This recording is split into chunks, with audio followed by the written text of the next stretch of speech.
Hi, my name is Hanan Kallash. I'm the Executive Director of the Wilkins Wellness Center and the Counseling Center. I'm here to talk to you about returning to campus. We are asking you that 14 days prior to coming on campus, you complete the daily symptom checker and that you also live low.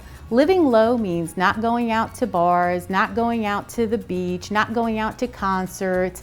When you do go out to perhaps the grocery store, to see friends, we ask you to go ahead and maintain a safe distance, 6 feet apart, to wear your mask at all times with them. This probably isn't the time too that I would start going to a gym, unless it's a gym that you can maintain distance and one that requires you to wear masks like some are doing, because we don't want you to engage in any activity that can expose you to coronavirus. Contact tracing is one of the main ways we try to keep everyone safe. Contact tracing is when we get notified that someone has been exposed to COVID. And then we work with you to try to figure out, is this a high-risk exposure? High-risk exposure would be someone that you were with for greater than 15 minutes, not socially distancing, therefore not 6 feet apart from them, and not wearing a mask.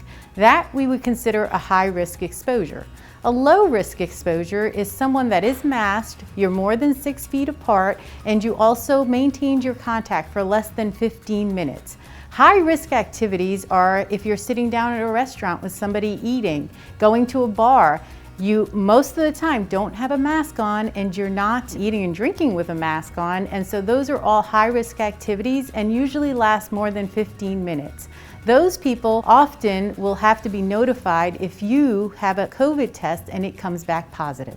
It's very important when you are assessing yourself every day to think about, is this sore throat a new sore throat? Is this runny nose a new runny nose? Am I having difficulty breathing, any shortness of breath? Is this different than how I normally feel?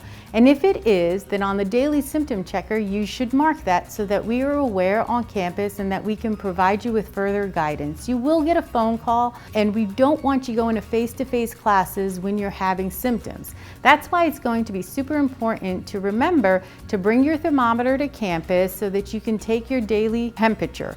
I know in clinic that I've often been told by people that they don't feel like they have a temperature. Maybe they just have a headache, but they didn't check their temperature, and I'll take their temperature in clinic and find that it's 101, and they will have had no idea that they actually had a temperature.